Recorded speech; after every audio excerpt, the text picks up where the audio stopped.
দেখো আজকে তোমাদের মাধ্যমিক বাংলা প্রথম পত্র, তোমরা পরীক্ষা দিয়েছো, প্রথম ভাষা বাংলা। তো দেখে নাও, এখানে রয়েছে তোমাদের সঠিক উত্তরটি নির্বাচন করা রয়েছে 17টি।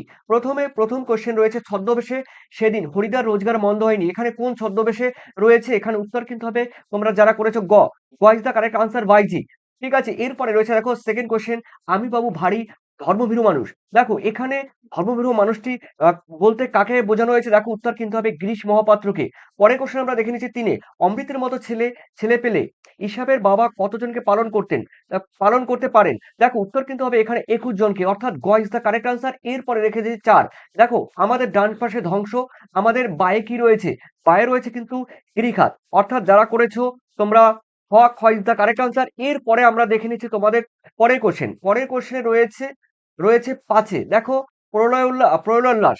দেখো এই প্রলয় উল্লাস কবিতায় উৎস গ্রন্থ রয়েছে কি? দেখো উত্তর কিন্তু হবে অগ্নিবীণা, অর্থাৎ ক ইজ দ্য কারেক্ট আনসার। এরপরে রয়েছে তোমাদের 6-এ, কুম্ভকর্ণের দেহ কোথায় ভূপতিত ছিল?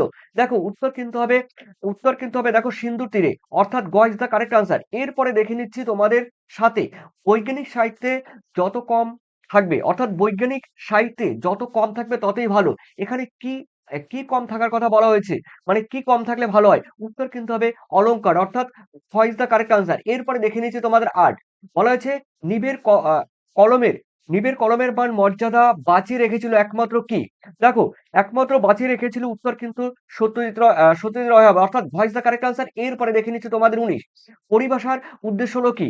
দেখো পরিভাষার উদ্দেশ্য হলো কিন্তু ভাষার সংক্ষেপ ও অর্থ সুনির্দিষ্ট করা।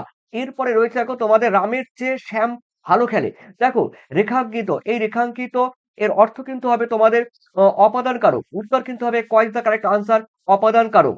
এরপরে দেখে নিচ্ছি তোমাদের 11তে রয়েছে দেখো, বাক্যে কর্তা ও ক্রিয়া যদি একই ধাতু থেকে দেখো নিষ্পন্ন হয় তবে সেই ধাতুকে কি বলা হয়? দেখো সেই ধাতুকে বলা হয় কিন্তু অবশ্যই তোমাদের সম সমধাতুজ কর্তা, অর্থাৎ এখানে হবে গ ইজ দ্য কারেক্ট আনসার। এরপরে তোমাদের 12, যে সমাসে দেখো সাধারণ নিয়মে ব্যাস বাক্য হয় না, কিংবা ব্যাস বাক্য নির্ণয় করতে গেলে অন্য পদের প্রয়োজন হয়, সেই সমাসের নাম কি? দেখো সেই সমাসের নাম কিন্তু নিত্য সমাস, অর্থাৎ ঘ ইজ দ্য কারেক্ট আনসার। এরপরে দেখে নিচ্ছি দেখো ক্ষণস্থায়ী পদটি হলো কি? দেখো ক্ষণস্থায়ী পদটি হলো কিন্তু এখানে রয়েছে তোমাদের, দেখো এখানে ক্ষণস্থায়ী পদটি হবে তোমাদের ব্যাপ্তি তৎপুরুষ, অর্থাৎ গ ইজ দ্য কারেক্ট আনসার। এরপরে 14তে রয়েছে দুটি সরল বাক্য যখন সংযোজক অব্যয় দ্বারা যুক্ত হয় তখন তাকে কি বলে? দেখো তখন তাকে কিন্তু যৌগিক বাক্য বলে। এরপরে রয়েছে তোমাদের 15তে রয়েছে, ফেলে আসা দিনগুলো